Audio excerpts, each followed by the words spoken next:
ہماری کہانی یہاں سے شروع ہوتی ہے کہ جب شوکت عزیز صاحب کو نامزد کر دیا گیا تو انہوں نے مجھے اور عمر ایوب صاحب کو سلیکٹ کیا کہ ہم ان کو اسسٹ کریں۔ ہم نے کیا کرنا کہ شوکت عزیز صاحب نے روز اپنے دفتر، because he was the finance minister as well, اور ان دنوں کے حالات آپ کو یاد ہی ہوں گے، ہم نے روز ان کے آفس کے ٹائم کا ویٹ کرنا۔ اس کے ساتھ ہم تقریباً دوپہر کو ہم اسلام آباد سے ان کا گھر جو منسٹرز انکلیو میں تھا وہاں سے ہم نکلتے تھے اور ہم اٹک جایا کرتے تھے ان کے حلقے میں، اور وہاں پہ الیکشن کیمپین کرتے تھے۔ الیکشن کیمپین میں زیادہ تر جو ہمارے وہاں پہ مقامی لوگ ہوتے تھے انہوں نے پہلے کٹ کر رکھا ہوتا تھا یا ایک جلسے کی صورت ہوتی تھی، اور وہاں پہ the coming prime minister use to address the people, یہ ہمارا نام تھا۔ ہم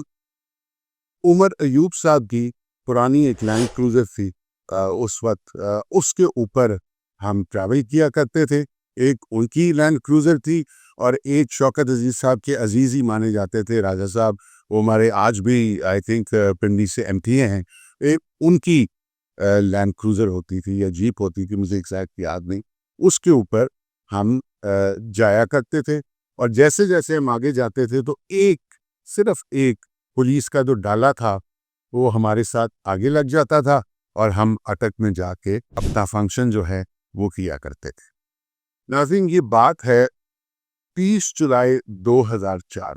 2 ہفتے یا 3 ہفتے گزر گئے تھے، ہم روز کیمپین کر رہے تھے، اور پورے پاکستان سے ایون ابراڈ جو دنیا تھی وہ شوکت عزیز صاحب کو ملنے کے لیے کوشش کرتی تھی کہ وہ آئے اور اپنی ہیلپ جو ہے وہ آفر کرے، کیونکہ آپ کہہ لیں کہ الیکشن ایک سمبولک الیکشن ہی تھا، سب کو پتا تھا کہ انہوں نے جیت جانے، بٹ پھر بھی ہم روز کیمپین کے اوپر جاتے تھے۔ 30 کو یعنی کہ 30 تاریخ کو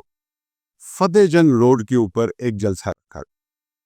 وہ سارا ہم نے پلان کیا، وہاں پہ جو ہمارے میزبان تھے ان کے ساتھ پلان ہوا، سب کچھ ہوا، اور ہم نے وہاں پہ جانا تھا۔ جلسے کا ٹائم آئی تھنک جمعے کا دن تھا، جمعے کے فوراً بعد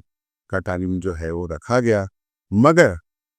آپ یہاں پہ ایک کہانی میں جسے کہتے ہیں نا ٹوسٹ آتا ہے۔ میں نے اور عمر ایوب صاحب نے پھر شوکت عزیز صاحب کے ساتھ جانا تھا، میں نے بھی جانا، اور میں نے ان کے ساتھ بیٹھنا ہوتا تھا، because we use to take down notes, اور آگے بھی میں آپ کو چل کے بتاتا ہوں کہ کام کیا ہوتا تھا۔